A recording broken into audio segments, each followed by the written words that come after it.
ভারতের পাল্টা আঘাতে কুপোকাত হয়ে গেছে বাংলাদেশ, যেখানে গতকাল রাতেই ভারত সরকার আবারও বাংলাদেশের ওপর নিষেধাজ্ঞা আরোপ করেছে, যার আওতায় ভারতের বিদেশি বাণিজ্য মহাপরিচালক একটা বিজ্ঞপ্তিতে ঘোষণা করেছে যে বাংলাদেশ থেকে জুট পণ্য আর দড়ি জাতীয় পণ্যের আমদানিকে রাতারাতি ব্যান করা হচ্ছে, যেখানে বাংলাদেশ তাদের এই সমস্ত পণ্য কোনো রকম স্থলবন্দর দিয়ে ভারতে কিন্তু পাঠাতে পারবেন।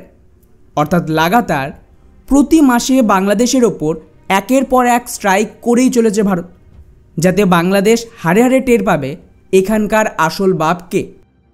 ভারতের এই সমস্ত অর্থনৈতিক হামলায় বাংলাদেশের কতটা ক্ষতি হয়েছে তা তো জানব, তবে তার আগে এটা জানা জরুরি যে কিভাবে একদম প্ল্যানিংয়ের সাথে ভারত ধীরে ধীরে বাংলাদেশকে পায়ের নিচে পুরো পিষে ফেলছে।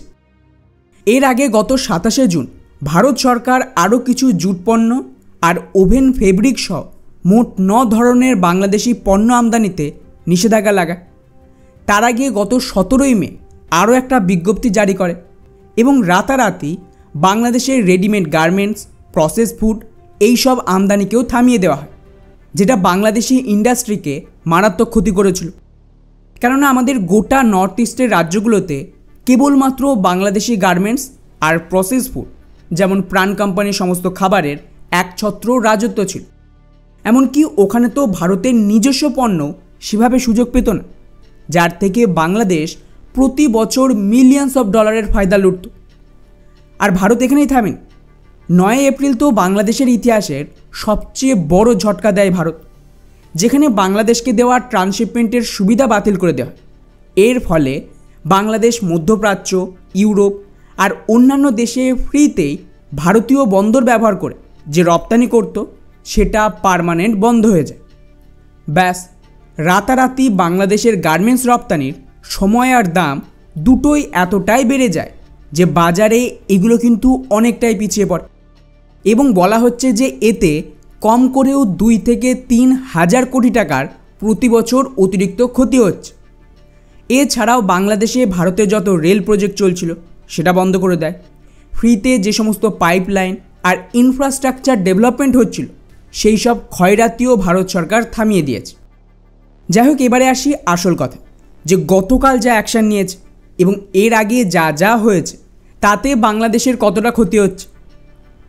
ভারত এই সমস্ত পণ্য যেহেতু আমাদের স্থলবন্দর দিয়ে আমদানি বন্ধ করে কেবলমাত্র মহারাষ্ট্রের একটা বন্দর দিয়ে রপ্তানির সুযোগ দিয়েছে, এক্ষেত্রে এর দাম আর সময় ডবল বেড়ে যাবে। তো এগুলো কম দামি পণ্য ছিল, যা এতটাই দামি হয়ে যাবে যাকে কেউ কিনবে না, আর ভারতীয় কোম্পানি সেই বাজারটা দখল করছে। ফলে গত জুন আর আগস্ট মাস মিলে যে নিষেধাজ্ঞা লাগানো হয়েছে তাতে প্রায় $150 মিলিয়ন কেবলমাত্র বাংলাদেশি জুট পণ্যের রপ্তানি ক্ষতিগ্রস্ত হয়েছে। আর এটা কেবলমাত্র একটা ইন্ডাস্ট্রি, এবং তার পাল্টা ভারতীয় জুট সেক্টর, যেটা খুব একটা লাভে চলছিল না, স্পেশালি পশ্চিমবঙ্গের মতন রাজ্যে, সেগুলো দারুণ সুযোগ পেল। আর বলা হয় যে বাংলাদেশের ভারতের টোটাল রপ্তানির 23% এই জুট জাতীয় পণ্য। এতে বাংলাদেশের জুট শিল্প সরাসরি ক্ষতির মুখে পড়েছে।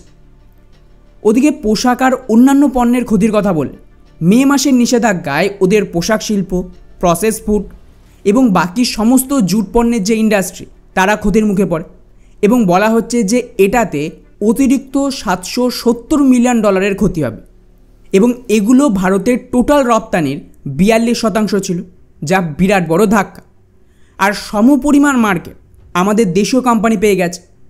তৃতীয়ত, ট্রান্সশিপমেন্টের প্রত্যাহারের পর সরাসরি বাংলাদেশের যে লজিস্টিক খরচ সেটা 2-3 হাজার কোটি টাকা বেড়ে গেছে। আর যেহেতু ওদের পণ্য পশ্চিমা দেশগুলিতে রপ্তানির সময় আর খরচ অনেকটাই বেড়ে গেছে, উপরন্তু আমেরিকার ট্যারিফও আছে প্রায় 30% কাছাকাছি। সব মিলিয়ে বাংলাদেশি পোশাক রপ্তানি মারাত্মক ক্ষতির মুখে পড়েছে। যদিও অ্যাকচুয়াল ক্ষতির পরিমাণ বোঝা যাবে আগামী বছর, কেননা অলরেডি সমস্ত ডেলিভারি যা হয়ে গেছে সেগুলো তো বিক্রি হবে। ফলে আসল ক্ষতিটা আগামী বছরে বোঝা যাবে যখন নতুন লটের ডেলিভারি শুরু হবে।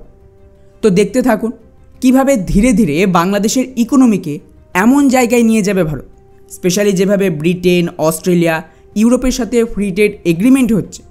তারপর তো ভারতীয় পণ্য আরও সস্তা হলে ক্ষতিটা কিন্তু বাংলাদেশের জন্য মারাত্মক বাড়বে, কেননা বাংলাদেশের রপ্তানির মূল প্রতিদ্বন্দ্বী ছিল ভারত, চায়না আর ভিয়েতনাম।